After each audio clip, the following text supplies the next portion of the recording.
శ్రీ గురుభ్యో నమః. శ్రావణమాస మహత్యం 25వ అధ్యాయం.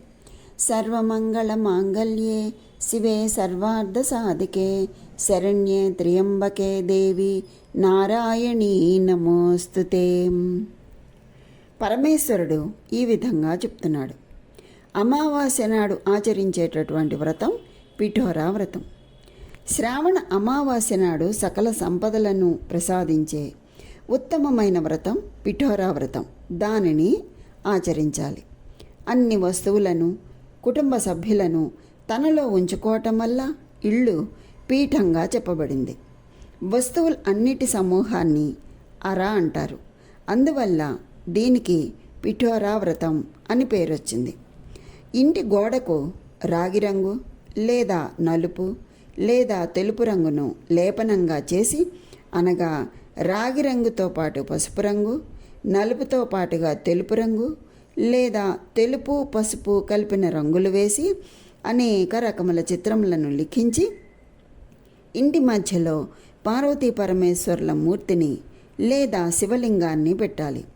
ఇంటికి పావు వంతు భాగంలో వంటగది, పూజగది, పడకగది, అటకలు, అంతఃపురం, అందమైన చెట్లు, మారేడు, తులసి, సున్నం మొదలైన వాటితో గట్టిగా కట్టబడిన రాళ్ళు, ఇటుకలతో అలంకరించి చక్కని తలుపులు, ఆట స్థలం మొదలైనవన్నీ చిత్రించాలి. అంతేకాక ఆవులు, గేదెలు, ఒంటెలు, రథాలు, బండ్లు, స్త్రీలు, పిల్లలు, ముసలివాళ్ళు, యువకులు, పల్లకీలు, ఊయల మరియు అనేక రకాలైన వేదికలు మొదలైనవన్నీ చిత్రించాలి. బంగారం, వెండి, రాగి, సీసం, ఇనుము, మట్టి, ఇత్తడి మొదలైన అనేక రంగుల పాత్రలను, మంచాలను చిత్రించాలి.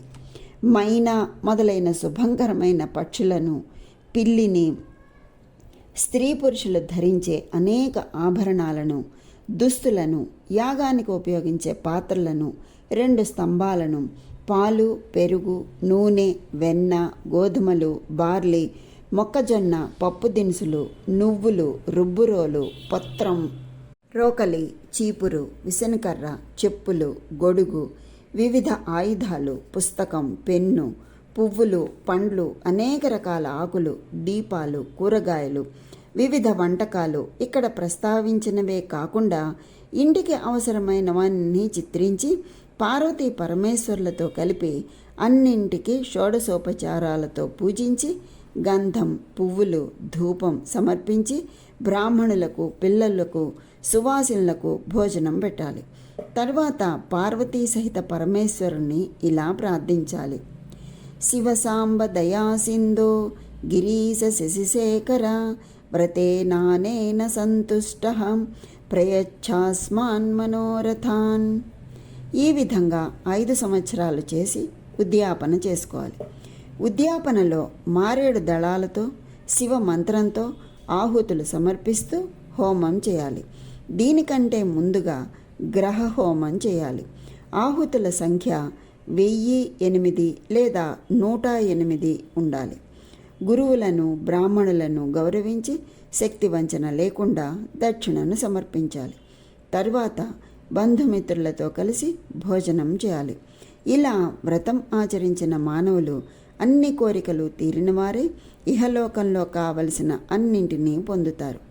అభీష్టాలు నెరవేర్చడానికి దీనికి మించిన వ్రతం లేదు. గోడలపై ఏ ఏ చిత్రాలను లిఖించి ఇలా పూజిస్తారో వాటన్నింటినీ తప్పకుండా పొందుతారు అనడంలో సందేహం లేదు అని తెలియచేస్తున్నాడు పరమేశ్వరుడు.